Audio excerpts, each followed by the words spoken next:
Salut tout le monde, bienvenue à un nouvel épisode du podcast Un dernier chapitre où on parle de lecture. Mon nom est Louis-Daniel et je suis en compagnie de Audrey-Anne et Adeline. Salut les filles! Allô? Donc là aujourd'hui, si vous regardez la vidéo sur YouTube, vous allez remarquer que Adeline n'est pas là. Des petits problèmes de caméra, mais c'est pas grave, on va quand même l'entendre. Mais on n'est pas seul. Donc aujourd'hui, on a la chance de recevoir Jean-Philippe Barry-Guerrard. Salut! Salut Louis-Daniel, merci de l'invitation. Ça fait plaisir. On est très content de te recevoir. En fait, moi, j'avais eu envie de te recevoir parce que je te voyais un peu partout sur les médias, surtout ces temps-ci avec ta pièce de théâtre. On va pouvoir en parler. Mm-hmm. J'avais lu ton livre aussi, Haute Démolition, que je montre à l'écran juste ici. Ah, yes! Je l'avais lu, je crois, dans l'année que c'est sorti en 2020, ça, ou quelque... 2021. 2021, c'est ça. Ouais. Puis je me souviens, il y avait quelque chose par rapport avec MeToo. Il me semble que c'était bien timé avec ce Oui, c'était drôle. Des fois, c'est le fun quand l'actualité nous rattrape. Ça a été bénéfique pour je dirais le marketing du livre, mais bon, ça a beaucoup changé aussi la lecture du livre, parce qu'il y a beaucoup de gens qui l'ont vu comme un roman à clé, alors que, évidemment, non, je n'ai pas eu le temps d'écrire le livre entre le moment où il y a eu une vague d'annulation dans le milieu de l'humour et la sortie du livre. Mm-hmm. Mais il reste qu'à cause du timing, évidemment, les gens font ces associations-là. Ce qui, ultimement, je peux pas m'en plaindre parce que ça a fait qu'on a beaucoup parlé du livre. Mais oui, c'était une drôle d'année quand même. Oui, ben c'est ça que là, on va pouvoir en reparler, mais peut-être pour les gens qui te connaissent pas nécessairement, que ça fois, là, je vais faire un grosso modo. T'es qui? Tu as fait beaucoup de choses au niveau d'écriture. Tu écris, tu es aussi comédien, acteur, donc auteur de livres, dramaturge. Tu as écrit Royal et Haute Démolition qu'on vient de parler. Puis là, tout récemment, tu as sorti la pièce de théâtre Un nouveau jour. Toi, quand tu te présentes aux gens, comment tu décris ce que tu fais? Est-ce que c'est le projet qui est présentement, là, tu dis je suis ça ou tu y vas avec... c'est pas mal ça, oui, je dirais. Ça dépend de ce sur quoi je suis le plus occupé en ce moment. Comme là, je dis aux gens que je suis scénariste parce que je suis en train d'écrire une série télé. Mais oui, selon le mois, des fois, je vais dire que je suis comédien, des fois, je vais dire que je suis romancier, ou des fois, je vais dire que je suis dramaturge, ou des fois, je vais dire que je suis animateur. C'est que les chapeaux changent beaucoup. Puis, en plus, c'est que ça varie vraiment d'un mois en mois. Des fois, je vais être très investi dans une affaire, je ne retoucherai pas pendant 2 mois, je vais faire autre chose. Fait quoi, Puis j'aime beaucoup ça. Moi, c'est très, très enrichissant pour moi aussi parce que, de manière générale, mes différentes pratiques ont tendance à se nourrir les unes les autres. Fait que, par exemple, Emmanuel de La Vie sauvage, mon roman, j'ai écrit Entre Royal puis Haute Démolition, j'ai eu le déclic pour écrire cette affaire-là parce que je faisais un reportage radio. Je savais que je voulais écrire Haute Démolition, mais pour faire ma recherche, j'ai pitché au magazine Nouveau Projet un projet d'article sur le milieu de l'humour. Fait que ça m'a permis de faire de la recherche en étant payé, puis de publier quelque chose dans un style plus journalistique avant d'écrire le roman. Fait que je suis tout le temps en train de jouer avec ces chapeaux-là. C'est très, très, très enrichissant pour moi. Puis je suis quelqu'un qui vit bien avec le bruit puis avec la surcharge, contrairement à... Tu sais, je sais qu'il y a des auteurs qui, au contraire, ont besoin de s'enfermer puis d'être concentrés sur une affaire. Moi, je peux des fois écrire 1 heure sur un projet, écrire 2 heures sur un autre projet, aller faire 1 heure de doublage à la radio, puis revenir chez nous, puis réécrire en soirée. Tu sais, ça me stimule. Ça fait que je me tanne moins vite aussi. Souvent, s'il faut que j'écrive... J'ai déjà essayé ça, là, le fameux truc de s'enfermer au chalet pour écrire ton roman ou ta pièce. Toutes les fois que je l'ai fait, ça finissait avec moi qui a le goût de m'enfoncer un pieu dans le front parce que j'ai plus de facilité si j'ai un reset, d'une part. Puis en plus, je suis une personne, disons, plus sur le spectre de l'extroversion. Fait que après 2 jours et demi tout seul au chalet, je suis comme, c'est cool. Mais des fois, moi, j'ai certains de mes meilleurs déclics, des fois, pour des projets d'écriture, je l'ai eu à 1h du matin sur un dance floor avec des amis. Pas parce que j'étais en train de parler avec eux, mais juste parce qu'il y a quelque chose avec la stimulation qui d'un coup, j'y ai pensé, ou en plein milieu d'un show de musique, ou en train de voir une pièce, t'sais. Fait que ces affaires-là, moi, la stimulation vient beaucoup de l'extérieur. Fait que c'est comme ça que tu trouves tes idées un peu, là, quand que tu vis à l'extérieur, puis que... Pas mal tout le temps, oui. C'est tout le temps pendant que je suis en train de faire autre chose, pendant que je suis en train de recevoir de la stimulation. Des fois, quand je m'ennuie au théâtre, je pars dans ma tête, puis j'imagine que les acteurs sur scène, c'est des petits bonhommes Lego, puis je m'imagine en train de les placer autrement, puis de faire le décor autrement, puis d'imaginer l'histoire que j'aimerais raconter à la place. Des fois aussi, des trucs comme... Particulièrement, je dirais, les shows de musique, puisque c'est un médium que je ne comprends pas, parce que je suis nul en musique, c'est pas quelque chose que je sais... Je peux même pas aligner pogner 3 notes sur un piano. Ce qui fait que la magie opère pour moi. Donc, je parle dans ma tête, puis des fois, je ressens des affaires que je ne comprends pas parce que je peux pas les analyser. Puis ça fait que, justement, des fois, souvent, quand je suis en train de travailler sur un projet, j'ai un petit déclic. Puis au milieu d'une tonne, je vais prendre mon téléphone. Puis là, je suis comme, ah oui, fait que là, à la scène où Julien parle à Laurence, il faudrait qu'il dise cela. OK, mais là, vu que tu travailles sur plusieurs types de projets, comment tu fais pour départager qu'est-ce que tu veux qu'il soit dans un roman, qu'est-ce que tu veux qu'il soit dans un scénario de télé, dans un scénario de pièce de théâtre? Comment tu fais pour classer tes idées dans les bons projets? Je le sais pas. Je le sais pas. Puis des fois, ça fait partie de mes questionnements parce que des fois, c'est pas très clair pour moi si le médium est le meilleur. Mais je dirais que de manière générale, j'ai fini par comprendre, c'est très intuitif. Là, je peux pas dire que je m'assois et que je me pose la question très consciemment de est-ce que ce sera un roman ou une pièce, etc. Mais de manière générale, moi, ce que j'aime beaucoup au théâtre, c'est cette idée du forum. Fait que c'est un lieu de brassage d'idées. Ça n'a pas été ça au début, je dirais, là, mais les dernières pièces que j'ai écrites, c'était beaucoup ça. C'est une place où je vais jouer avec le spectateur. Je ne vais pas débattre, là, c'est quand même pas ça, mais cette idée-là de confronter, de faire réfléchir, de choquer, de jouer avec la limite. Au théâtre, je dirais que c'est à peu près le médium. Moi, je me permets d'aller le plus loin dans dire ce qui est inacceptable parce que j'ai un retour immédiat de la salle. Je le sais si je vais trop loin, je le sais si je provoque, je le sais si je fais rire. Fait que ça, c'est un médium que j'aime beaucoup. Puis en plus, au théâtre, ce qui est le fun, c'est qu'on vit toute la même expérience en même temps. Fait que même si quelque chose a été catastrophique, si j'ai fait quelque chose de trop choquant ou d'inacceptable ou juste de plate, au moins je le sais, puis je sais que les 300 personnes l'ont vécu en même temps. Versus au cinéma, à la télé, en littérature, contrôler l'expérience de réception de l'œuvre, c'est beaucoup plus difficile. Les gens vont lire ou écouter la télé dans toutes sortes de contextes, ce qui fait qu'il faut être peut-être un peu plus ouvert à toutes les interprétations ou les façons de ressentir ces œuvres-là. Donc ça, c'est pour le théâtre.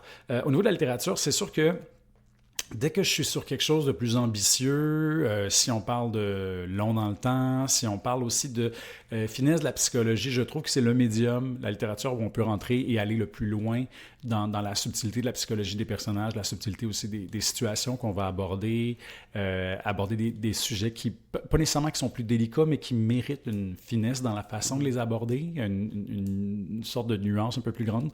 J'aime beaucoup ça parce que justement, tu peux décider de prendre le temps d'expliquer quelque chose en long et en large. Puis ce qui est magique aussi dans la littérature, puis ça peut être vrai aussi au théâtre, puis en télé, en cinéma, mais la littérature fait particulièrement bien l'étirement du temps. C'est-à-dire, on peut prendre 30 secondes, on peut prendre 30 pages pour raconter une seconde, comme on peut prendre une phrase pour raconter 2 ans. Puis ça, c'est vraiment le fun parce que moi, je fais beaucoup ça. J'aime beaucoup zoomer in. J'aime beaucoup prendre énormément de temps pour travailler les détails, décrire les sensations. En plus, en littérature, on peut faire des choses qu'on ne peut pas faire dans les autres médiums. On peut faire de l'odorama, je peux décrire des odeurs, chose que c'est absolument impossible de faire au cinéma, impossible de faire au théâtre.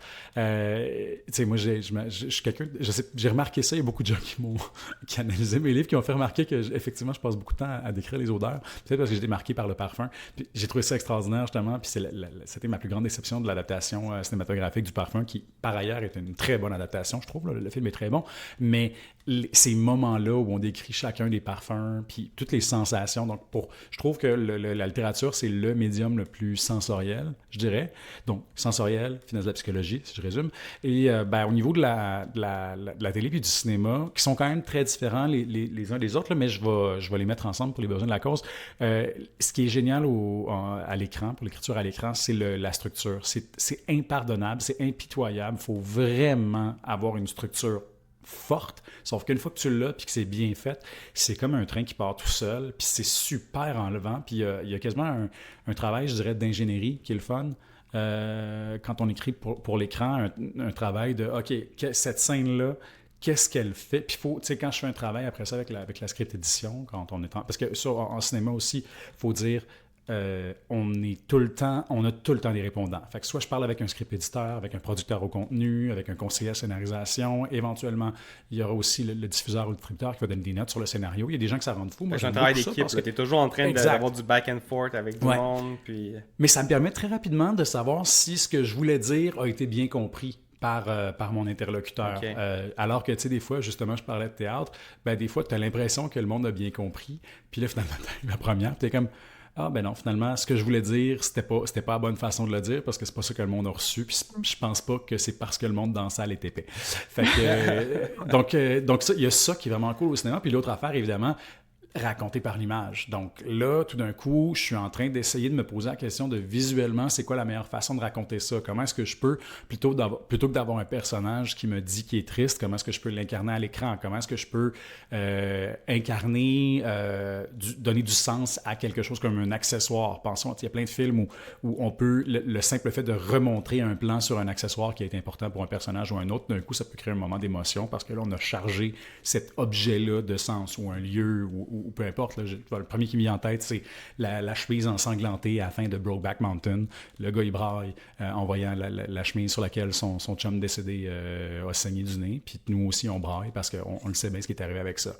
Puis, en plus de ça, je rajouterais, puis ça c'est vrai à la fois pour le télécinéma et théâtre, mais particulièrement théâtre, je dirais, parce que des fois c'est très très solitaire quand même écrire pour le cinéma, mais dans ces deux formes-là, le travail d'équipe, tu le disais, écrire un roman, c'est très solitaire, c'est longtemps. Mon éditeur, il veut rien savoir de lire un manuscrit à moitié écrit. Fait que t'es pogné pour faire un first draft qui va être... pogné pour l'écrire au complet. Là, terrible, c'est souffrant. J'haïs ça. Mais on le fait quand même parce qu'on aime ça. Mais en théâtre, tu sais, moi j'ai fait, il y a 1000 façons de travailler, puis il y en a qui vont écrire dans leur coin puis ensuite livrer le texte. Moi j'ai fait beaucoup, puis c'est ce que je demande aussi maintenant de plus en plus avec les gens avec qui je travaille, c'est faire de l'écriture de plateau. Fait que si je joue pas dans la pièce, mais je le fais même des fois quand je joue dans la pièce, je l'ai fait avec Vous êtes animal, mais si je joue pas dans la pièce, je vais quand même être présent presque 100% du temps en répétition, regarder les comédiens travailler, prendre des notes. Là, je vois que le comédien bute sur une réplique, ça marche pas dans sa bouche, c'est pas naturel pour lui. Je suis comme, on va pas essayer de la plier en quatre pour qu'il arrive à dire, on va réécrire, voir comment lui dirait ça.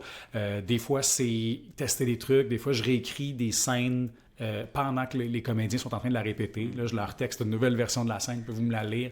Fait que ça fait que je suis tout le temps en train d'avoir un rebond. Puis évidemment aussi, des fois, je teste des trucs. Fait que, mettons, les comédiens font une première lecture d'une scène que je viens d'écrire, puis d'un coup, le monde rit.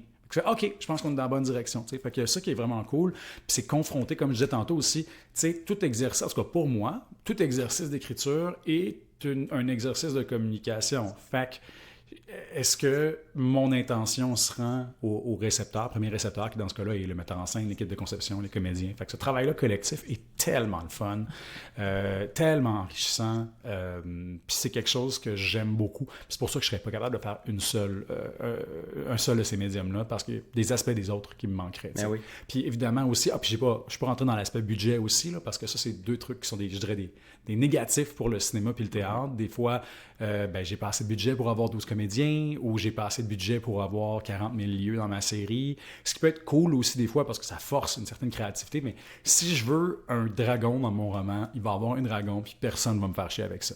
Ouais. Bon, clairement, c'est pas important pour moi les dragons parce que là, après 4 romans, il en aurait déjà eu un, mais je me suis quand même permis des trucs. C'est des choses aussi niaiseuses qu'on peut pas imaginer, mais quand j'ai adapté Haute Démolition pour la télé, par exemple, un des gros problèmes au début, le producteur s'arrachait les cheveux, il faut qu'on trouve des solutions parce qu'il y a des figurants dans toutes les scènes. Il y a tout le temps du monde, ça coûte cher. Il y a toujours des parties, il y a toujours quelque chose. Il y a des parties, exact, dans les salles. Puis vers la fin, c'est plus des petits comedy clubs, il est rendu genre à l'Olympia. Fait que là, c'est 2000 personnes. Puis, ils ont trouvé des façons de faire ça extraordinaires. Mais ça, tu vois, le roman, c'est extraordinaire parce que tu peux faire ce que tu veux. Tu peux avoir un personnage que tu suis pendant 30 ans. Fait que tu n'auras pas d'enjeu de comment est-ce que je vieillis mon comédien ou est-ce que j'ai 3 comédiens pour les différents âges. Fait que tout ça est vraiment le fun. Puis bon, évidemment, le plaisir des mots, le plaisir de la prose, c'est le fun aussi en littérature. C'est un truc auquel on porte moins attention à la télé. Inversement, le dialogue au théâtre aussi, c'est un truc que j'adore, qui est une autre forme d'écriture complètement, qui est super enlevante. Fait que très, très longue réponse pour une question si simple. Ben non, mais c'est intéressant. Ça va donner plein de pistes. Moi, je voulais savoir, vas-y. Maintenant, quand tu écris tes romans, Puis en sachant que tu en as adapté beaucoup en série télé, est-ce que tu penses déjà aux gens que tu aimerais qu'ils jouent les personnages principaux des gens qui sont dans ton roman ou pas du tout, puis ça viendra? Non, parce que en fait, si j'étais en train de projeter une distribution, probablement que je réaliserais que le roman n'était pas le bon véhicule pour jouer cette affaire, pour raconter cette histoire-là. Je l'écrirais direct pour la télévision. Ok. Cela dit, j'ai quand même pas mal toujours une image mentale de mes personnages, mais souvent, ça va plus être une vraie personne. Je vais avoir une référence qui est une vraie personne, quelqu'un que j'imagine. Tu te recherches Google Images, puis ça va être ton vision board. Là, exact, mais je fais pas vraiment... En fait, maintenant, j'ai commencé à... Je fais des mood boards pour mes projets télé, pour justement donner peut-être une meilleure... communiquer justement mes intentions clairement. Voici ce que j'imagine, mettons, comme environnement, ou des fois, je mets de la musique, ou juste des trucs sensoriels, disons, pour bien faire comprendre mon intention réalisateur, quand j'ai une bonne relation avec lui. Mais en fait, jusqu'à maintenant, ça a toujours été des trucs très, très positifs. Fait que ça se fait assez bien. Fait que ouais, non, puis même quand j'écris pour la télé, en fait, je te dirais que c'est pas tout le temps clair. Comme là, la série que je suis en train d'écrire, j'en ai parlé avec le réalisateur, puis on est comme, aucune idée qui va jouer ça, je sais pas c'est qui le bon comédien, je le connais pas. Fait que, souvent, c'est long. Mais il y a des fois où, pour vrai, c'est très, très clair. Ça arrive. Ouais. Comme par exemple, c'était déjà écrit, mais tu sais, quand j'étais en train d'adapter Haute Démolition pour la télé, pour moi, c'était sûr que ça prenait Étienne Gallois. Puis il y a eu plein de rebondissements, puis il a fallu convaincre le producteur, puis il le trouvait pas assez connu. Puis là, finalement, ils l'ont vu en audition, puis ils ont bien compris qu'il était parfait pour le rôle, puis j'étais super content, parce qu'il était très bon. Ben oui. Ouais. Ben, c'est avec lui que tu veux travailler aussi, tu sais. Ben oui. Veux pas, il y a aussi que... Puis tu sais, ça prend combien de temps, ça, tourner ça? Tu sais, c'est une question de plusieurs semaines, plusieurs mois? Oui, c'est long, une série télé, ça dépend toujours, c'est toujours une question de budget, puis tu sais, le mieux, c'est plus qu'on a de jours, plus on est heureux, mais une série télé avec un bon budget au Québec en ce moment, on va avoir peut-être 8, 9, si on est très chanceux, 10 jours par épisode. Fait que tu vois, on a eu pour Haute Démolition, on a eu quelque chose comme 42 jours peut-être, 43 si je me souviens bien. Je dis ça de mémoire, là, je ne vais pas mentir, mais on était à peu près dans ces eaux-là. Je pense que Manuel, c'était pas mal semblable aussi. Fait qu'une bonne de 40 quelques jours. Fait que c'est ça va être sur 2, 3, 4 mois, là, dépendamment des contraintes de production, est-ce qu'on a besoin de saison aussi, tout ça. Fait que c'est quand même un projet sur lequel on s'embarque. Puis là, ça, c'est juste le tournage, mais là, avant ça, il y a eu l'écriture des épisodes. Fait que, tu sais, on peut... une série, j'ai de la misère à dire par épisode, là, mais ça peut s'échelonner sur un bon... Haute Démolition, ça m'a pris un bon 8 mois, je dirais à peu près. OK, quand même. On parle en plus d'une matière qui était déjà existante. Là, la série sur laquelle je travaille, c'est un 8 épisodes. Je pense que j'ai commencé à livrer des trucs en novembre, puis j'étais à moitié. Ah ouais, c'est ça. Ouais, c'est des gros projets. Puis, tu sais, quand tu pars de ton livre, mettons, là, on parle de Haute Démolition, tu pars d'un livre que tu as écrit pour être de la littérature. Puis là, il faut que tu l'adaptes, parce que c'est toi qui l'as adapté, l'écriture pour l'adaptation. Mais c'est sûr, c'est quoi le challenge dans ça? Parce que c'est sûr qu'il y a des scènes que ça se lit bien, mais ça se montre pas à l'écran. Parce que là, on est très dans la tête des personnages, c'est facile de savoir qu'est-ce qu'ils pensent de l'autre puis tout ça quand ils sont tout seuls avec eux-mêmes, mais là, comment tu transposes ça à l'écran? Tu fais quoi? Tu prends-tu des décisions de OK, ça on peut pas, on va falloir aller plus vite là-dessus, couper ça? Fait comment ça fonctionne ce challenge-là? Le plus gros défi, je te dirais, ça revient à ce que je disais tantôt sur la question d'écrire pour l'image. Donc, comment est-ce que je peux incarner le plus possible plutôt que raconter? Comment est-ce que je peux trouver des images qui racontent l'état du personnage, l'action dramatique, plutôt que d'avoir un personnage qui est en train de me le dire, t'sais. Fait que, tu sais, show, don't tell. On va pas le savoir, on va le voir. Fait que ça, c'est un gros enjeu. Fait que c'est de savoir comment est-ce qu'on y arrive. Puis après aussi, il y a tout un enjeu de moteur dramatique. Tu sais, dans un roman, il n'y a pas cette pression-là d'avoir le cliffhanger. Mais si j'écris une série, il faut que je trouve à chaque 44 minutes une accroche incroyable qui fait que les gens en reviendront pas puis ils pourront pas se retenir d'écouter le prochain épisode qui arrive juste dans une semaine, puis ça va les rendre bien en maudit parce qu'ils ont bien hâte d'écouter l'autre épisode. Fait que tout ça est un enjeu, puis des fois, c'est un peu frustrant parce que t'es comme « Hey, j'en ai pas de punch là, j'aurais juste continué l'histoire, mais la structure télévisuelle va imposer ça. » Fait qu'il y a ça. Puis après... c'est des fois de trouver aussi un équilibre dans la durée du projet total qui n'est pas exactement le même que dans le roman, ce qui fait que des fois un personnage qui était très secondaire va prendre énormément de place, ou au contraire, un personnage qui est très important va finir par se dissoudre un peu dans la masse. Puis c'est même pas prévu d'avance quand on est en train de l'écrire, c'est juste parce que de la façon qu'on développe les trames, un personnage qui n'a pas un bon moteur dramatique va finir par avoir peut-être moins de scènes, et donc va disparaître un peu. Puis ça, c'est comme... Souvent, en tout cas, moi, quand ça m'est arrivé, peut-être parce que j'avais moins d'expérience, peut-être qu'un auteur d'expérience n'aura pas ce problème-là, mais moi, des fois, moi-même, je suis surpris parce que je relis mes 6 épisodes, je suis comme, ah, fuck, finalement, ce personnage-là, il est vraiment moins important que je pensais, tu sais, puis c'était pas prévu comme ça. Il y a toujours un espace de surprise. Puis après, évidemment, ça, c'est plus tard, là, mais il y a aussi toutes les petites surprises de type, bon, on a perdu un comédien, ou on a perdu un lieu, ou on dépasse le budget, ou il est arrivé telle affaire, ou c'est arrivé sur Manuel La Vie Sauvage, on a eu des enjeux de COVID, fait qu'il a fallu qu'on réécrive des scènes parce que là, on n'avait plus assez de journées dans le lieu. Fait que c'est des petites surprises comme ça qui arrivent, mais qui font partie de la game. Puis que moi, souvent, j'ai tendance à trouver ça plus excitant que désagréable, parce que ça me force à produire très rapidement, trouver des solutions. Puis souvent, ça se fait de concert avec le réalisateur puis la production qui sont les producteurs, leur job, c'est de transformer ce que tu as dans ta tête en quelque chose de concret. Fait qu'ils trouvent des solutions. Puis la première fois que tu as écrit pour un script télé, est-ce qu'il y avait quelqu'un pour te donner des conseils? Est-ce que tu avais un mentor? Parce que te lancer là-dedans pour une première fois, tu sais pas trop ce que tu fais, ça doit être difficile? Ou t'es juste parti? En fait, la première fois, c'est pas... je pense que pour moi, en tout cas, je me suis lancé là-dedans de manière très naïve en pensant que je savais c'était quoi, parce que j'avais de l'expérience pour écrire des dialogues, parce que j'avais écrit du théâtre avant. Ouais. Je pensais que c'était la même affaire. Puis c'est tellement pas la même affaire. Oui, j'étais épaulé. J'avais un producteur au contenu. Ma première expérience pour l'écran, c'était avec Faux Départ, qui est une série web que j'avais écrite pour Passe Go. Donc, boîte de prod qui ont fait entre autres Chouchou et de Mémoriam, puis la série sur laquelle je travaille en ce moment, c'est avec eux aussi.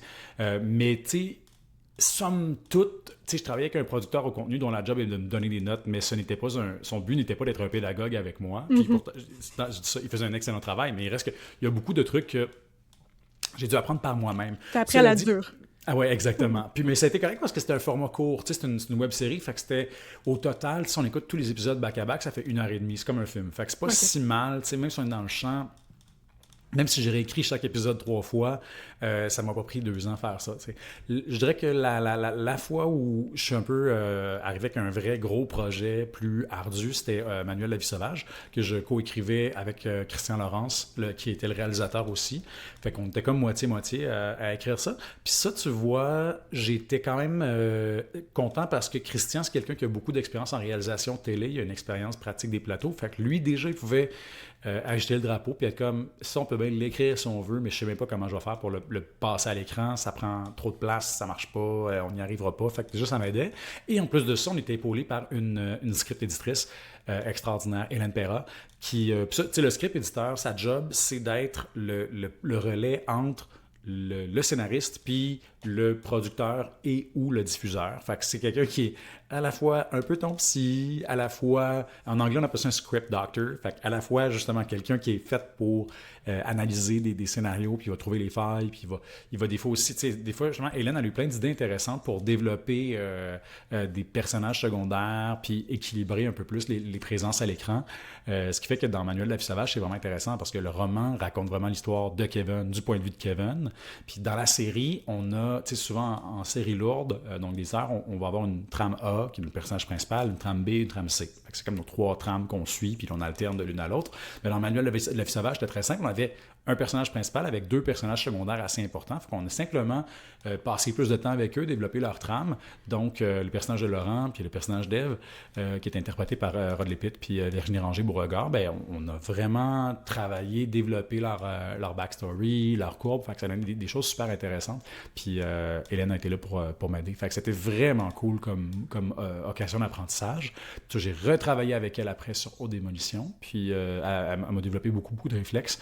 Puis maintenant, tu sais, à chaque fois, je suis toujours excité. Par après, je travaille avec d'autres script éditeurs. Puis c'est toujours le fun parce que c'est quelqu'un qui te sort un peu de ta tête. Puis c'est encore là, je reviens à ça, un premier regard sur ton travail. Un premier lecteur, quelqu'un qui te dit, voici... Moi, ce que j'aime faire, c'est j'envoie mon scénario avec le moins d'indications possible. Je donne le scénario, je dis rien. Que je sois fier, que je trouve que c'est à chier, que je trouve qu'il y a encore des trucs à travailler ou au contraire, que c'est parfait, je dis rien. Puis après ça, s'ils me reviennent, puis qu'ils ont un avis contraire à ce que je pensais, là, je suis comme, OK, intéressant, il y a une discordance. Puis si je trouve que mon épisode est extraordinaire, puis qu'ils me disent que mon épisode est extraordinaire, évidemment, je suis content. Puis même si je sais que mon épisode est de la merde, puis qu'ils me disent que c'est de la merde, je suis content aussi, parce que ça veut dire au moins une affaire, c'est qu'on lit la même affaire, puis on comprend la même affaire dans le scénario. Mais si tu penses que c'est super bon, puis tu te fais dire « Ah ouais, il y a peut-être des trucs à changer », est-ce que tu prends bien la critique puis tu le fais ou t'es comme « Non, check, je pense que ce que j'ai écrit, ça va fonctionner ». Ah non, j'ai pas cet orgueil-là parce que comme c'est... Tu sais, le but, c'est d'être bien compris. Si la personne a vraiment pas reçu ce que je voulais qu'elle reçoive, il y a deux affaires. Soit elle est vraiment conne, ce qui est une possibilité, ou soit je me suis vraiment planté. Puis des fois, la vérité est un petit peu entre les deux, ça se peut. Mais il y a d'autres fois aussi où c'est une négociation, puis la personne est comme... Des fois, c'est pas que c'est mal fait, c'est juste qu'elle est comme « j'aime pas ça », puis je suis comme « OK, je comprends, mais tu sais, ce qui va arriver après, ça va l'expliquer, tu vas comprendre, ça va être correct. » Puis d'autres fois aussi, tu sais, moi j'accepte des trucs qu'on me dit de changer, que j'aimerais même pas de changer, mais je fais, OK, ça je vais le laisser aller, mais ça va me donner des airs lousses pour me battre sur l'autre affaire. Fait que c'est beaucoup ça. Tu peux pas... faut que tu sois en train de donner du lousse puis reprendre du lousse de l'autre côté. Tu choisis tes batailles. Exactement. Puis moi, c'est drôle, maintenant, quand j'ai des retours, peut-être que je suis chanceux aussi parce que j'ai été chanceux puis j'ai travaillé avec du monde intelligent puis c'est rare que j'ai des commentaires que je trouve réellement stupides. Mais quand je suis... Tu sais, puis des fois aussi, ça m'est arrivé des fois d'être comme « Hey, je pense qu'on se comprend vraiment pas. Prends le téléphone, t'expliques ton affaire. » Puis là, on arrive à se comprendre. Puis là, on est comme « Ah, OK, parfait. On peut réorienter le travail comme ça. » Fait que je pense que pour travailler en télé, je pense que ça prend vraiment la capacité à laisser l'ego de côté puis être en train de se dire que genre on est en train de bâtir un château de blocs Lego ensemble en gang. C'est juste que moi je fais le plus gros du travail au début, puis après ben vous venez critiquer puis chialer sur le fait que le château il est laid, mais c'est le château que vous critiquez, c'est pas moi. Ouais. Ça va toujours dépendre aussi comment ça va être interprété. C'est ça, il y a toujours ce jeu-là de tout écrire quelque chose, puis là, comment ça va se rendre après ça en action. Exact. Puis ça aussi, c'est un apprentissage. À qui je m'adresse? C'est quoi la référence? Qu'est-ce qu'ils comprennent? Il y a tu sais, puis aussi, bon, en travaillant avec différents diffuseurs, on finit par connaître leur sensibilité. Les gens, c'est belle, c'est pas comme les gens chez Radio-Canada, puis c'est pas comme les gens chez Série Plus. Fait que tu comprends un peu qu'est-ce qu'ils aiment, comment ils interprètent certaines affaires. Fait que des fois, j'ajuste mon vocabulaire. Il y a des gens qui veulent des scénarios avec une langue plus fleurie, puis beaucoup d'insistance sur l'émotion, quasiment comme si j'étais en train d'écrire un roman. Il y en a d'autres qui veulent pas de flafla, que ce soit très télégraphié. Fait que là, pareil aussi, je m'ajuste en fonction de ça. Il n'y a pas une bonne façon de faire les choses. C'est ça qu'il faut comprendre, c'est qu'il y a 1000 façons de bien travailler. Il faut juste que les deux personnes qui sont en train de communiquer s'entendent sur cette façon de travailler-là. Ouais, ça fait du sens. Et là, je te ramène du côté des livres. Tantôt, tu as dit, si je veux mettre un dragon dans mes romans, je vais mettre un dragon, mais j'en ai jamais mis. Vraiment, qu'est-ce que tu as contre les dragons? Pourquoi est-ce que tu n'aimes pas dans tes livres? Ben, le pire, c'est qu'en plus, j'apprécie quand même... Je lis pas énormément de fantastique, mais j'en ai quand même lu beaucoup quand j'étais ado. Puis je veux dire, je joue à des jeux vidéo, puis je joue à des jeux de role tabletop. Fait que c'est quelque chose que j'aime beaucoup. Ouais. C'est juste que ça m'est jamais arrivé d'avoir une impulsion d'écrire du fantastique. C'est pas... puis j'avoue que j'ai aucune explication à ça. Pourtant, en plus, tu sais, je touche d'une manière ou d'une autre à la science-fiction quand même un peu à certains égards. Tu sais, je l'ai fait avec ma pièce La Singularité Proche, je l'ai fait avec Manuel La Vie Sauvage, qui était, disons, de la science-fiction light. Puis la série que je suis en train d'écrire en ce moment, c'en est une aussi. Fait que je sais pas pourquoi. J'imagine que j'aurais l'impression de pas être capable. C'est-tu la construction de l'univers, de penser à des choses qui n'existent pas, qui sont pas nécessairement ancrées dans le monde réel, de devoir tout réexpliquer à un monde, des fois, qui peut... En fait, oui. Ouais, c'est une bonne analyse, bravo. Je l'aurais même pas dit moi-même, mais c'est vrai que moi, j'aime beaucoup travailler à partir de ce que mon lecteur sait, puis construire par-dessus ça. Donc, quels sont les préjugés, les connaissances, le bagage que le lecteur amène avec lui quand il lit le livre. Puis j'aime ça plutôt que de devoir tout expliquer depuis le début, partir de ça, puis rajouter des petites couches.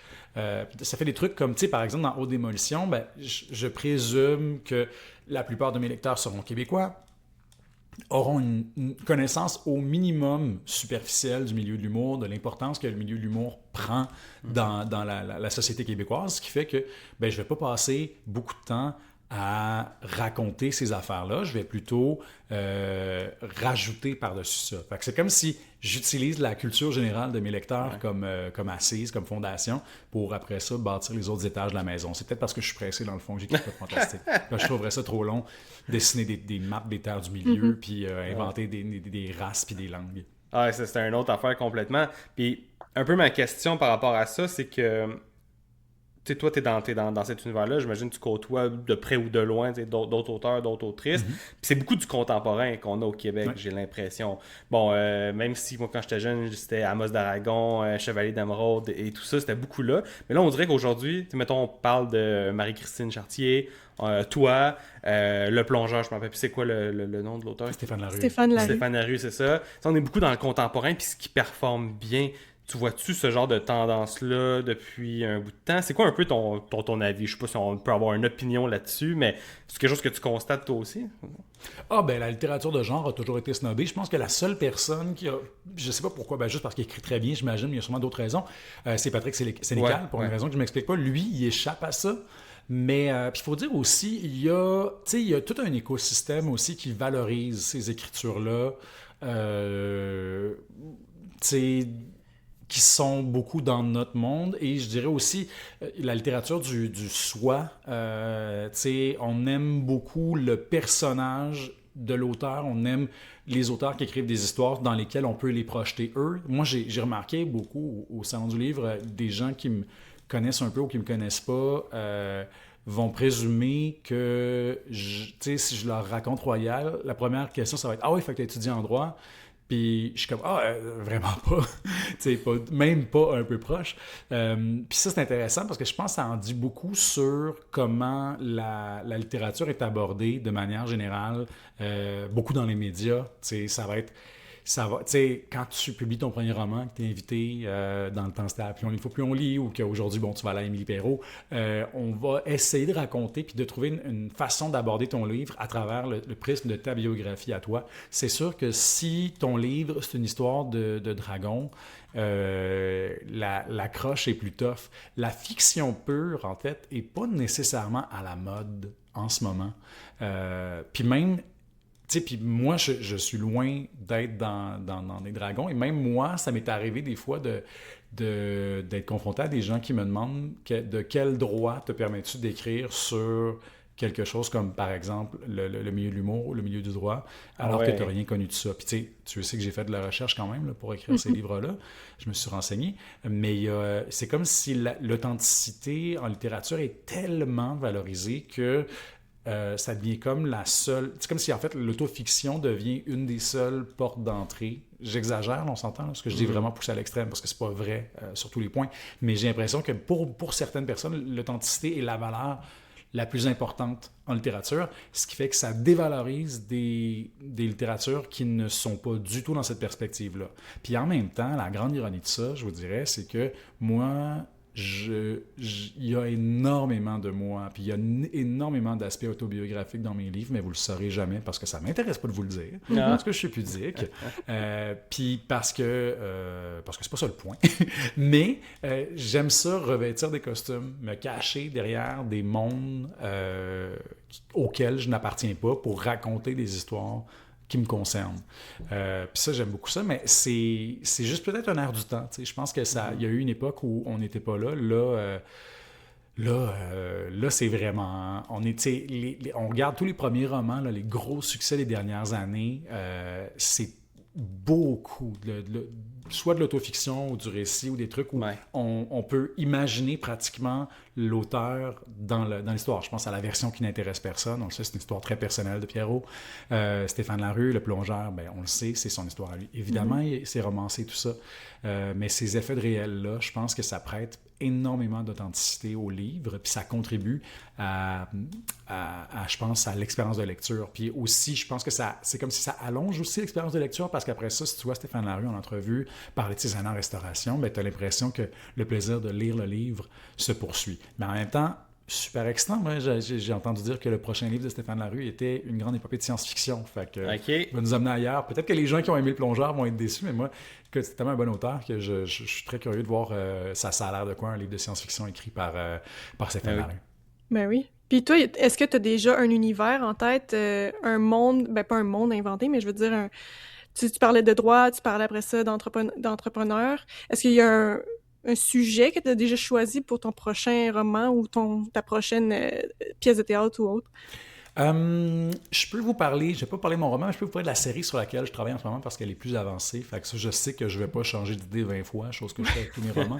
Mais ma série, sans vous dire nécessairement un milieu, je peux vous dire que ça traite de justice réparatrice, de réhabilitation, tout ça dans un contexte de science-fiction. Fait que j'imagine un monde, sans vous révéler de punch, dans lequel une nouvelle technologie qui a été inventée, qui promet de réinventer le concept de réhabilitation, puis on peut, à la place d'aller en prison, subir une autre genre d'expérience qui promet de nous réhabiliter, puisque, évidemment, c'est de la TV, ça ne fonctionnera pas comme on veut, la marde va pogner et il y aura rebondissement. Fait que, ouais, non, je suis là-dedans. Puis c'est intéressant parce que c'est moins comme c'est moins cette idée-là d'un portrait de milieu comme il y a eu avec Manuel La Vie Sauvage, avec Haute Démolition, avec Sport et Divertissement, avec Royal. Puis on est plus dans partir d'un concept puis voir les répercussions, disons, sur les humains. Fait que ça va être quand même assez différent, mais il reste que beaucoup de mes préoccupations habituelles vont être là. Je pense que les gens qui ont particulièrement aimé Manuel La Vie Sauvage aussi risquent de se retrouver dans celui-là parce qu'on est dans des considérations apparentées. OK, nice. Ouais. Puis, est-ce que tu lis beaucoup dans tes temps libres? Puis tu lis quoi comme genre de livre? Ça varie beaucoup. Je vais avoir tendance à lire la même affaire pendant 6 mois. Là, j'ai beaucoup lu d'essais, je dirais, dans les derniers mois. Avant ça, j'étais dans une grosse passe roman graphique. Des fois, bon, l'été dernier, j'étais sur le jury du prix du gouverneur général en théâtre, ce qui fait que j'avais 55 pièces de théâtre à lire. Ouais. C'est pas si long lire une pièce, mais je t'avoue qu'à un moment donné, je me suis rendu compte qu'après 3 dans une journée, même si ça prend 45 minutes, 1 heure lire une pièce, après 3 dans une journée, j'étais comme, hey, je pense que je serais pas un bon jury. J'ai l'impression que je vais peut-être rejeter des pièces qui sont bonnes parce que j'ai plus de cerveau. Fait que j'ai lu beaucoup. Évidemment, tu sais, j'essaie toujours de me tenir au courant quand même des grosses sorties en roman, juste pour savoir ce que les gens font, puis ce qui pogne en ce moment au Québec. Sortie internationale aussi. Une affaire, moi, que je remarque, où je diffère peut-être de mes semblables, je suis vraiment moins branché sur la littérature française. J'en lis un peu, mais tu sais, je suis pas les grosses sorties françaises. Beaucoup plus attiré personnellement par la littérature américaine, la littérature anglaise. C'est en fiction, vraiment, là, quand je vais vers de la littérature étrangère, c'est vraiment quasiment tout le temps des Anglais, des Américains. Mais tu sais, bon, je vais le lire, là, le roman de l'heure en français, évidemment, tu sais. Mais je sais pas pourquoi, mais je me reconnais beaucoup plus. C'est pour ça aussi que, tu sais, j'ai pas... je sais que pour beaucoup d'auteurs québécois, tu sais, le gros rêve, c'est d'être publié en France, puis d'aller chercher une certaine reconnaissance là-bas. Moi, tu sais, de toute façon, c'est pas moi qui le ferais, le travail, c'est mon éditeur là, qui fait les ventes à l'international. Mais moi, c'est pas encore vraiment passé en France, puis c'est pas tant un problème pour moi parce que j'ai pas l'impression que mes sensibilités sont là, tu sais. Puis tu vois, j'ai été traduit en anglais au Canada puis aux États-Unis avec Haute Démolition, avec Sport et Divertissement. Puis tu vois, ça, je suis beaucoup plus excité par ça. J'ai vraiment l'impression que ce que j'écris est plus américain que français. OK. Ben, c'est ça. Nous aussi, là, pas mal... La majorité des livres qu'on lit puis qu'on parle sur le podcast, c'est souvent américain ou justement anglais. Mais on voulait introduire un peu plus de Québécois, là, surtout dans... Ah ben là, je suis très flatté que vous le fassiez avec moi. Ben oui, ben non, c'est ça. C'est le fun de t'avoir aussi pour avoir ta perspective du milieu puis tout ça. Puis, mettons, là, sans aller dans tous les détails de comment tu as commencé à écrire puis tout ça, est-ce que c'est depuis toujours que tu as envie d'écrire? Comment un peu ton parcours? Tu faisais ça à temps perdu, puis un moment donné, t'en as fait un vrai projet ou t'as dit non, moi je vais là-dedans 100% coûte que coûte? Puis, Ben écoute, moi je savais que je voulais être un artiste très très tôt. Là. J'ai commencé à faire du théâtre genre en sixième année. Puis à ce moment-là, c'était sûr que le comédien. Puis j'ai commencé à travailler comme comédien tôt aussi, là, à 16 ans. Je suis rentré à l'école de théâtre aussi très jeune. Je suis rentré à 16 ans. Dès le secondaire, bon, j'écrivais déjà des nouvelles, des trucs de même. J'ai commencé à travailler sur ma première pièce que j'ai finalement fini par monter quand j'avais 21 ans. Quand j'avais après ça, 16 ans, j'étais en secondaire 5. Puis donc je savais déjà que je voulais écrire. Mais en même temps, je m'en allais à l'école de théâtre pour jouer. Mais tu sais, tout ça pour moi allait se faire, c'est certain, en parallèle. Parce que de toute façon, je savais déjà qu'il y avait plein de comédiens. La plupart des auteurs que j'aimais, de toute façon, c'était des comédiens de formation qui avaient fini par écrire. Mais à l'école de théâtre, c'est comme devenu plus sérieux. J'ai aussi, tu sais, j'ai participé à un concours qui s'appelle l'Égrégore, qui est comme organisé par le RIASC, là, le réseau des activités socioculturelles. RIASC, en tout cas, je sais plus. Bref, un organisme qui fait l'artistique puis le social puis le communautaire dans les cégeps. Fait que j'ai gagné un prix avec ça, il y avait une mise en lecture. Fait que ça, c'était vraiment cool. Puis, quand je suis sorti de l'école de théâtre, ben, je me suis dit, OK, j'avais gagné un prix avec cette pièce-là, maintenant, je veux la monter. Puis, ça a beaucoup marché. Tu sais, je travaillais comme comédien, j'étais quand même chanceux, j'avais de la job, mais ça marchait bien, mes pièces. Puis là, ça m'a juste donné le goût de plus en plus. Puis, quand j'ai monté cette pièce-là, Baiserie, en 2010, il y a un gars qui est venu voir la pièce qui m'a dit, « Hey, écoute, je publie pas de théâtre, mais si jamais tu voulais écrire un roman, ça me ferait plaisir de publier. » Puis j'ai fait, hey, écoute, ça n'arrivera pas. Moi, c'est vraiment du théâtre que je veux écrire. Puis finalement, j'ai changé d'idée parce que j'ai fini par écrire un roman. Puis je suis allé chez lui. C'était Maxime Raymond aux éditions de ta mère qui m'avait offert ça. Puis finalement, lui aussi a changé d'idée parce qu'il a fini par publier du théâtre. Fait que finalement, Puis en fait, ce qui est arrivé, la raison pour laquelle j'ai changé d'idée, c'est que j'ai eu un flash à un moment donné pour une histoire. Puis j'ai fait... On revient à ce qu'on discutait au début sur la bonne forme pour la bonne histoire.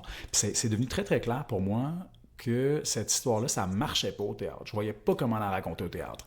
Fait que j'ai commencé à écrire un roman. Puis finalement, j'en ai parlé un petit peu avec Maxime Raymond, puis il m'a dit, ben ça a l'air d'une bonne idée, mais moi, ça m'intéresse pas un pitch. Ce que je veux, c'est lire un manuscrit. Fait que finis-le, envoie-moi-le, puis on verra. Fait que j'ai envoyé, puis finalement, ça a été mon premier roman, puis ça a quand même bien marché. Fait que là, j'ai juste continué, puis finalement, je suis comme devenu un auteur comme ça, tu sais. Je dirais que c'est beaucoup... ça a juste tout le temps été là. Il a fallu que quelqu'un peut-être me dise « Hey, tu peux essayer d'autres médiums. » Puis j'ai fini par y aller. Puis ça a été la même affaire après ça, parce qu'une fois, puis ça je pense que ça arrive à beaucoup d'auteurs, là, une fois que tu as connu un certain succès avec un roman et ou du théâtre, c'est sûr qu'il y a des producteurs qui vont venir te voir pour te demander si tu n'avais pas le goût d'écrire pour de la télé. Puis moi je l'ai essayé, puis finalement j'ai eu bien du fun. Ça a donné aussi que c'est un médium que je connaissais, tu sais, vu que quand tu as de l'expérience de plateau, tu sais, j'en avais comme comédien, ça aide en maudit à comprendre c'est quoi les besoins pour la scénarisation. Fait que ça m'a aidé, puis finalement, ben, de fil en aiguille, maintenant, je suis plus connu comme auteur que comme comédien, ce qui n'est pas un problème pour moi, parce que j'aime bien ça. Ouais. Puis, est-ce que ça prend ça au Québec, tu sais, pour vivre de l'écriture? Est-ce qu'il faut que tu travailles sur plusieurs médiums en même temps, en parallèle? Ou à moins que tu es Patrick Sénécal, j'imagine, puis t'en vends... Là, je sais pas c'est quoi ses finances, là, mais tu sais... Je pense qu'il fait pas pitié. Ouais, non, sans connaître son correct, compte en banque, mais je suis sûr, juste au nombre de livres qu'il a écrit, puis à voir comment il trompe dans les sommets des palmarès, je suis sûr qu'il est correct. Ouais, c'est ça. Mais mettons que t'es pas Patrick Sénécal, là. Est-ce qu'il faut que, même si t'en vends beaucoup, tu sais, même si t'es un best-seller, est-ce qu'il faut que tu travailles sur plus de projets, justement, pour diversifier soit tes sources de revenus ou pour t'assurer d'avoir quelque chose qui est décent, là, Très bonne question. Je pense que chaque carrière est différente, fait que c'est difficile d'arriver avec des généralités, mais tu sais, il y a quelques trucs qui se dégagent. Tantôt, on parlait de la France, justement. À partir du moment où tu as une certaine distribution en France puis un certain succès en France, le marché est tellement gros que déjà là, on peut s'assurer d'avoir un petit fonds de roulement. Ça, c'est une première chose. Une autre chose, c'est de bien comprendre et être habile avec le système de subvention parce que tu peux demander des bourses d'écriture qui vont te permettre de vivre en attendant de pouvoir vendre ton livre et de récolter des paiements de droits d'auteur. Ça, c'est une chose. Moi, tu vois, je l'ai toujours fait pour le théâtre parce que j'ai toujours voulu de l'argent pour justement pour faire par exemple des laboratoires et tout ça. Ça prend du cash, ça a besoin de louer une salle de répétition, engager des comédiens. Je l'avais pas fait vraiment pour mes romans parce que je me disais, j'ai tellement pas de frais fixes quand j'écris un roman à part mon propre temps, qui est quand même, c'est un coût, là, ton temps. Le temps que tu mets à écrire un roman, tu n'es pas en train de payer ton loyer avec des vrais jobs payants. Mais tu sais, pour moi, vu que je voyais moins les besoins matériels immédiats, je ne l'ai pas fait, tu sais. Mais donc, ça, c'est une façon aussi. Tu peux demander ça, une genre de subvention, pour écrire un roman, là. Oui, c'est ce qu'on appelle dans le fond d'une bourse de développement. Fait que tu es en train d'écrire ton roman. Tu sais, c'est pas des méga salaires, mais ça permet quand même de subsister, tu sais. Fait que ça, c'est une façon. Puis une autre façon, bien évidemment, les adaptations, c'est très payant, tu sais. Puis tu n'as même pas besoin d'être la personne qui le scénarise parce que, tu sais, si quelqu'un d'autre est en train d'adapter ton roman, ben, tu reçois de l'argent quand ça roule, puis ça peut être quand même intéressant, c'est bien. Fait que, tu sais, il y a beaucoup de façons de vivre de ça. Évidemment, si tu es scénariste à temps plein, ça, il n'y a pas d'enjeu. Les salaires sont décents, puis tu sais, si tu as de la job à chaque année, tu vas être capable de vivre de ça. Les autres domaines, c'est tough. C'est sûr que c'est tough. Puis moi, mettons, c'est drôle, moi, j'ai jamais voulu vivre de mon écriture parce que je voulais pas devoir publier un livre pour payer mon épicerie. Je voulais pouvoir écrire un livre dont je sais qu'il pognera peut-être pas grand public, mais qui est le livre que je veux. Ce qui fait que, tu sais, moi, justement, c'est un peu comme si ma carrière de comédien avait toujours subventionné en tout cas, au début, ma carrière de comédien subventionnait mon travail d'écriture. Tu sais, j'ai commencé à faire de la voix dès que je suis sorti de l'école de théâtre. Fait que je fais du doublage, je fais des pubs, puis tu sais, bon, j'ai fini par faire d'autres trucs aussi. Là, je fais de la radio, puis toutes sortes d'autres trucs, puis j'anime. Mais ça me permet de pas être dépendant de ma carrière d'auteur. Et donc, quand je décide que j'écris quelque chose, c'est parce que artistiquement, je veux que ce soit ça. Mais à l'opposé, je regarde des auteurs jeunesse, par exemple. Beaucoup ça, les gens qui font de la série en littérature jeunesse. Ça, c'est incroyable parce que tu t'embarques. Si, mettons, les premiers tomes ont bien fonctionné, puis que tu as une grosse base de fans, puis que ça marche, ben tu vas en vendre des milliers, voire des dizaines de milliers, voire des centaines de milliers, voire dans certains cas. Je veux pas dire n'importe quoi, mais il me semble que India Desjardins, Aurélie Laflamme, ça se calcule en millions, ce qu'elle a vendu. Ça me surprendrait pas, honnêtement. Ouais, ça se pourrait très bien. C'est ça, je veux pas parler à travers mon chapeau, mais il me semble que c'est ça, ce qui fait que là, ça commence à être intéressant, tu sais. Fait que ça, c'est cool aussi. Fait que je pense que, tu sais, il y a plein de façons différentes pour des auteurs d'être capables de subvenir à leurs besoins, mais je pense que la question,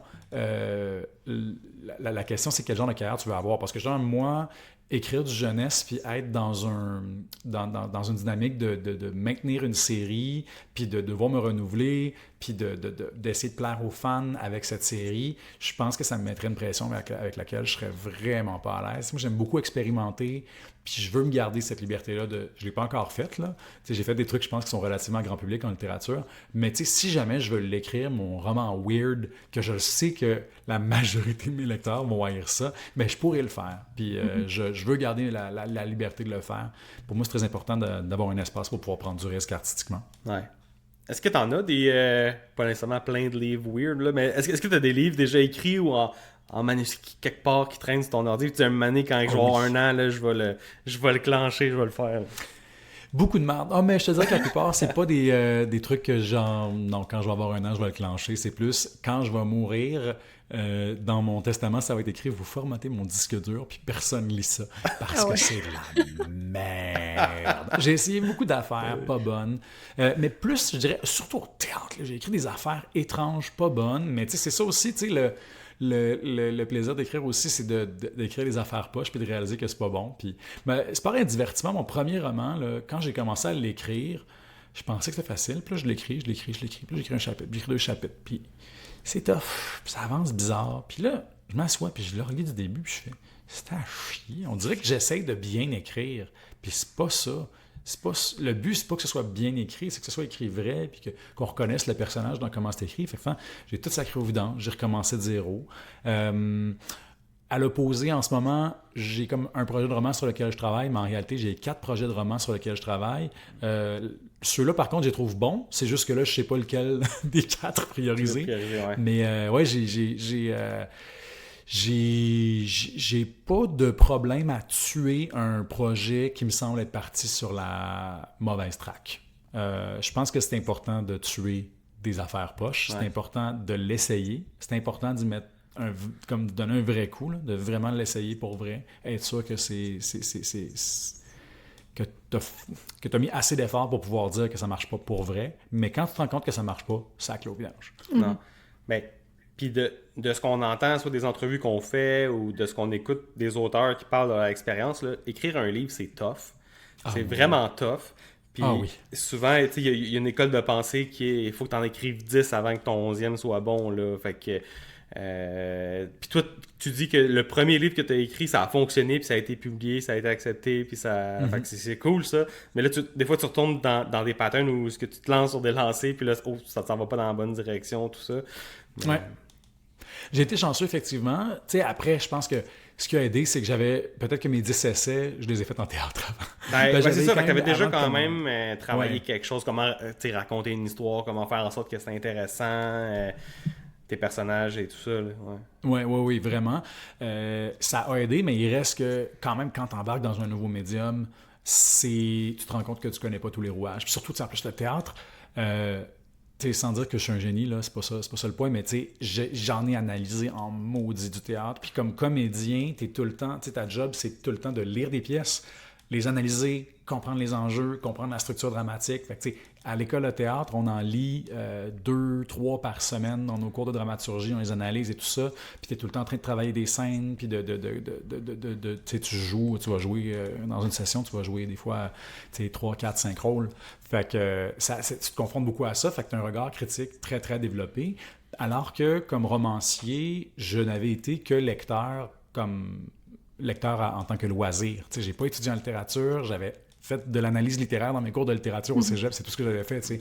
Fait que oui, il y a des choses qui se transfèrent effectivement quand même du théâtre à la littérature, mais il reste que il y a des caractéristiques propres à chaque forme que je n'avais pas analysées, disons, dans un contexte académique plus poussé. Fait que j'ai dû quand même manger mes bas, ce qui a donné à commencer le roman, le sacrer au vidange, puis le recommencer de zéro d'une autre manière. Puis je te dirais qu'en fait, ça, c'est quasiment vrai pour tous mes romans. Fait que peut-être que au lieu d'écrire 10 mauvais romans puis les sacrer au vidange, c'est que chacun de mes romans, je l'écris, je le sacre au vidange, je le recommence. T'sais, écoute, Royal, là, ce que vous avez lu de Royal, il devait avoir 15%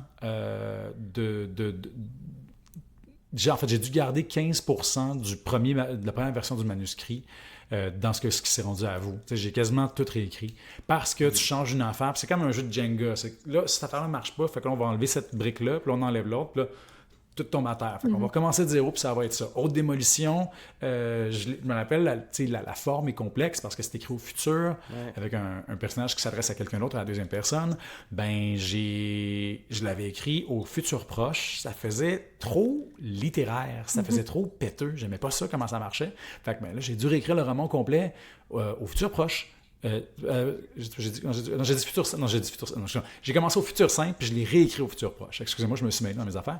Fait que tu sais, tout ça, c'est un travail quand même assez intense sur la forme de tout le roman. Puis en plus, rajouter à ça des éléments dramatiques que je change et tout ça, des personnages que j'enlève, que je rajoute. Fait que, ouais, moi j'ai tendance à, entre la première version qui sera à mon éditeur, la version finale, des fois, t'as 2 romans d'écart entre les deux. Fait que, puis ça, c'est pour le meilleur. Mais j'adore ça. Ça prend du travail, hein?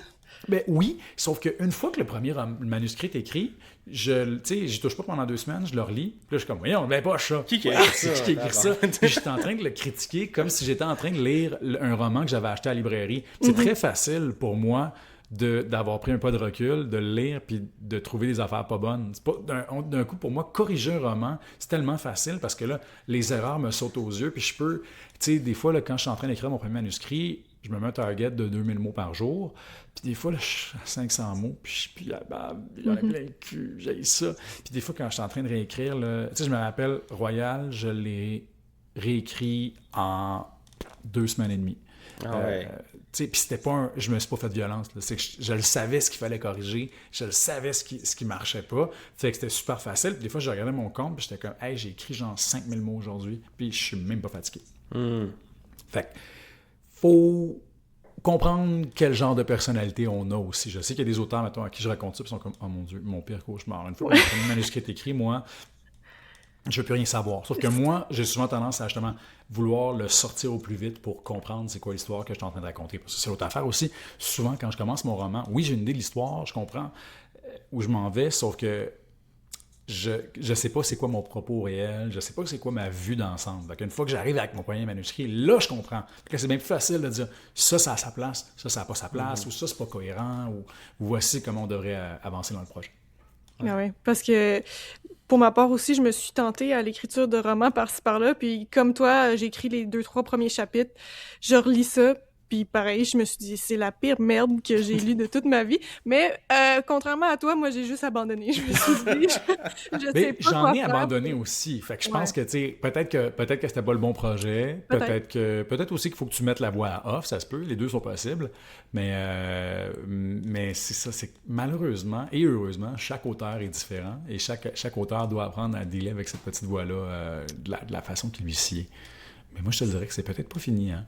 C'est ça. Ça va peut-être revenir sans que tu le veuilles et que ça va t'obséder. Puis là, maintenant, tu vas être tanné. Ça va faire comme avoir une chanson dans la tête, il faut que tu la chantes au complet. Des fois, quand tu as une histoire dans la tête, faut que tu Je vais remettre la main à la pâte peut-être un jour. Ouais.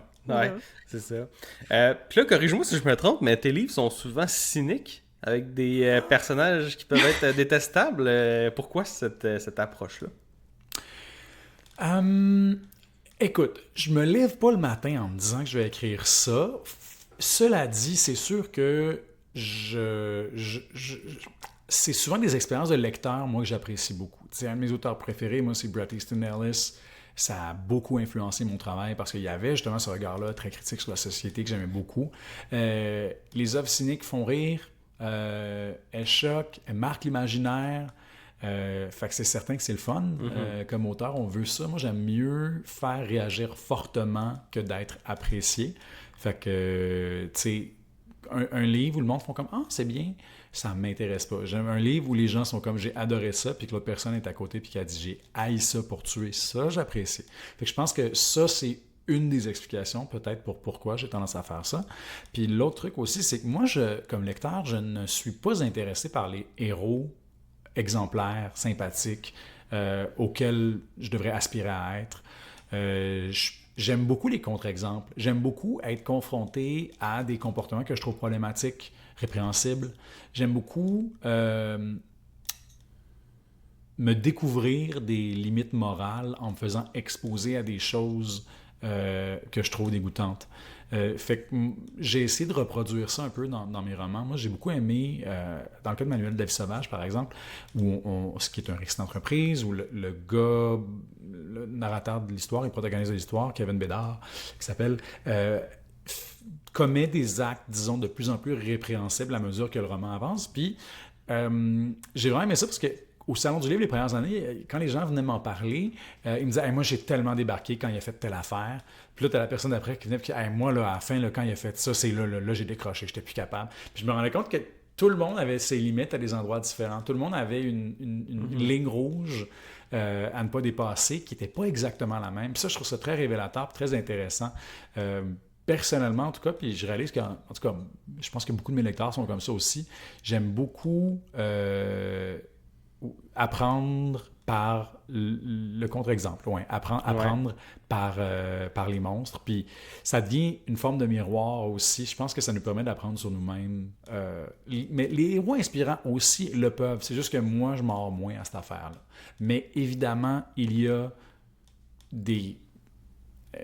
j'ai plein de je peux vous nommer plein de romans où c'est pas vrai du tout puis c'est un héros inspirant puis j'ai embarqué, mais tu sais un auteur moi qui m'a marqué là, que j'adore puis j'y retourne, je relis ses livres là, des fois parce que ça me fait du bien, c'est Kazuo Ishiguro qui est un auteur britannique d'origine japonaise, puis chacun de ses romans au début on était avec un personnage qui a l'air le plus normal du monde, qui a l'air d'une gentille personne, puis quand on pèle l'oignon, on se rend compte que c'est quelqu'un qui a des choses à cacher, qui a des secrets un peu troublants, puis qui finalement, tout l'exercice du roman, c'est lui qui justifie de non, mais j'ai fait ça pour une raison, puis à ma place, vous auriez fait ça de même aussi parce que j'avais pas le choix. T'sais. Fait que ça, c'est super intéressant. Lui, il le fait, je dirais, avec une finesse puis un doigté que je n'aurai jamais. C'est très délicat. Il est pas du tout dans la tonne de briques, mais il y a 1000 façons de faire ça, puis moi, j'aime beaucoup ça.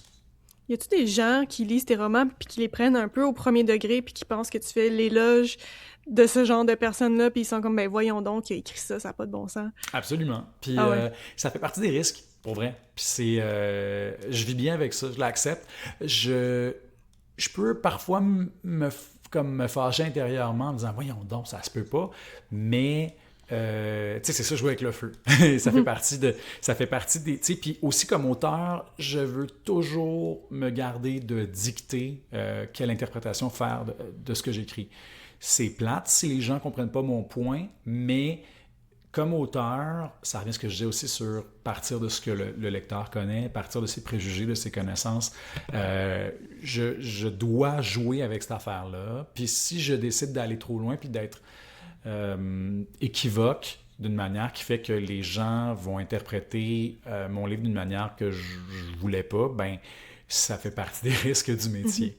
Je vais pas, à moins qu'il y ait vraiment une interprétation qui me semble volontairement de mauvaise foi, je vais pas me fâcher contre quelqu'un qui a pris ça premier degré.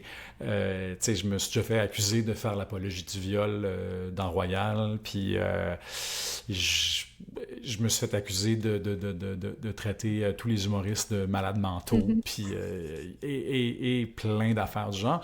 Fait que, tu sais, c'est rendu là, ça me fait rire, c'est drôle, puis je vis bien avec ça. Mais il faut dire que, tu sais, c'est plus facile quand je sais que j'ai un bon bassin de gens qui aiment mon travail et le comprennent bien. Si tout le monde comprenait mal, peut-être que je tiendrais pas ce discours-là. Ouais. Ouais, sinon c'est un dur exercice à faire de faire comme... Exact. Pensez ce que vous voulez. Surtout si tu t'es cassé le cul pendant 1 an et demi à l'écrire, ton roman, puis après ça sort, puis que t'es comme... Ah, shit, personne comprend. Ouais. Non, c'est sûr que ça peut être challengeant. Hey, je vois le temps qui file, malheureusement. J'en aurais pris un peu plus, là, mais on doit le couper maintenant. Mais je voulais peut-être te demander, si les gens veulent commencer à lire un de tes livres, qu'est-ce que tu conseilles? Ou quel livre tu conseilles à quel type de personne? Juste pour rentrer dans ton univers. OK. Je pense que c'est une bonne question parce qu'il y a plein... Vraiment, j'aime ça parce qu'il y a certains de mes livres qui sont plus souvent cités comme préférés, mais c'est quand même pas si clair que ça. Je sais que souvent les gens vont me dire Royal ou Haute Démolition, mais Manuel La Vie Sauvage ressort beaucoup. Et il y a aussi du monde qui me dit que leur préféré, c'est Sport et Divertissement. Fait que ça, je suis quand même content. Ça veut pas dire que j'ai pas de navet dans mes 4. Je dirais, si vous voulez quelque chose de très enlevant, quelque chose où il y a beaucoup d'action, où c'est très angoissant, intense, une lecture qui secoue un peu plus, je dirais peut-être avec Royal. Si vous aimez quelque chose d'un petit peu plus subtil, avec un peu plus de sophistication, peut-être, je dirais Manuel La Vie Sauvage. Si vous avez le goût d'être pris aux tripes, une expérience qui est peut-être un petit peu plus émotive, je dirais, avec Haute Démolition, quoique on pourrait qualifier Royal aussi d'assez exigeant émotivement, mais juste dans une autre direction peut-être. Puis je pense que si vous avez envie de prendre quelque chose vraiment au 2e degré, puis de rire, même si c'est pas nécessairement vendu comme une comédie, je pense que Sport et Divertissement, ça fait vraiment cet effet-là. Mais il y a du monde aussi qui sont en tabarnak puis qui ont le goût de lancer le livre à bout de bras parce qu'elle est la protagoniste. Puis ça aussi, ça me fait plaisir. Les gens qui sont comme, j'ai pas réussi à finir le livre, je l'haïssais trop. Je suis comme, ben, c'était ça le point. C'est correct. Excellent, ça, on va mettre tous le lien vers les livres là, dans la description de l'épisode. Puis sinon, veux-tu rediriger les gens vers ton prochain projet? C'est où que les gens peuvent te rejoindre? Ou qu'est-ce que tu veux mentionner d'autre à la fin de l'épisode? En fait, je pense que j'ai pas de plug en ce moment. J'essaie de voir, là, on est en 2026. J'ai rien qui s'en vient cet automne. Malheureusement, je retourne dans mes terres. Puis je vais m'enfermer dans mon bureau ici. Pour écrire. Parfait. Je peux vous dire, si c'est pas sorti encore, parce que ça va être officiellement annoncé en juin. Fait que si on n'est pas encore en juin, c'est une primeur. Puis sinon, peut-être qu'on est en retard des nouvelles, mais je peux vous dire que ma prochaine série sera diffusée sur Crave. Nice. Puis Nice. ça va être disponible pas tout de suite, parce que ça va être tourné l'année prochaine, mais ça va être bien excitant. OK. Puis ça va être bien, bien bon. Cool. Très Grosse cool. primeur. Ouais. Très, très, très le fun. Ben, merci Jean-Philippe d'avoir pris le temps avec nous, de venir nous jaser. Gros merci. C'était super le fun. Puis, ben, si jamais vous avez apprécié l'épisode, vous pouvez laisser une note de 5 étoiles sur la plateforme où vous l'écoutez. Puis sinon, on se dit à un prochain épisode du podcast Un chapitre. Salut! Bye!